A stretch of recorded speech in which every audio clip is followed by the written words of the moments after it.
There's something wrong with the moon. I first noticed it as I was driving home from work. Through the crisscrossing branches of the treetops, I saw a flash of white, and my brain immediately thought it was some sort of early Christmas decoration, like a lit star on top of a building. Of course, a second later, I realized it was the moon. But I could see why my brain went there. It looked just a little bigger, a little brighter than it should have been. A big white ball, shining down on me like an eye. Throughout the drive home, as soon as the moon peeked into view, my eyes immediately snapped to it.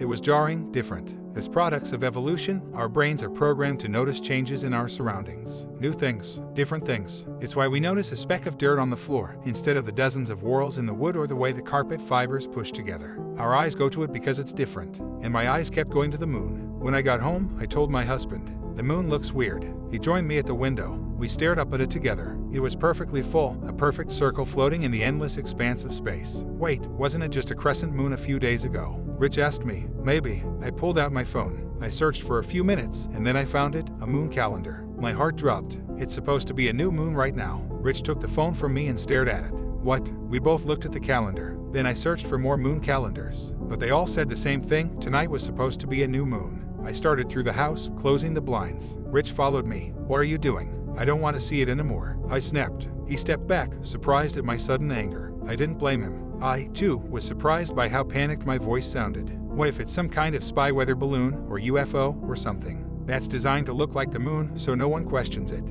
Then they did a shitty job. They should have looked at the moon calendar before designing it, or sent it up when it was a full moon. Or maybe there are other factors at play. Maybe they can only send it up during certain weather conditions. So they had to send it up tonight. I continued closing the curtains. Through the translucent, gauzy ones in the living room, I could still see it, a foggy, glowing sphere above the treetops. A chill ran down my spine. I started upstairs. But when I walked over to the window, ready to close the curtains, I froze. Thick clouds had rolled in. But they weren't in front of the moon, they were behind it. "Rich," I shouted. "Rich, look." I pointed at the sky, shaking. He stared up at it, confused, then his face dropped with realization. He reached up and pulled the curtains closed with a metallic sling. We went back downstairs and turned on the local news. But there was nothing about it, nothing about the fake moon floating in the sky. "It can't be that high up," I whispered, "if it's in front of the clouds. It's probably one of those spy balloons." Like you said, I texted a few of our friends in town. Only one texted back. He'd noticed the moon looked bright, but hadn't thought through it more than that. Now he was freaking out just like we were, as he noticed the clouds behind the moon just like we did. As Rich and I sat together, talking about what this could possibly be, something caught my eye. Movement. Through the translucent curtains in the living room.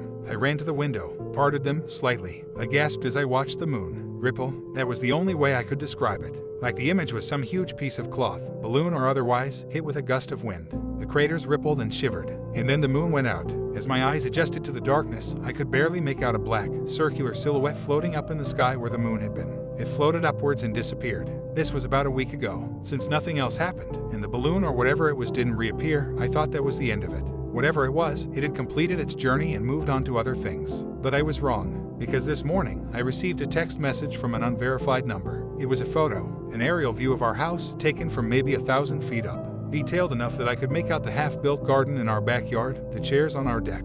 After talking to our friends, we learned they'd received similar images of their own houses in startling detail. But we all got the same message. 2 words below the image. "We're watching."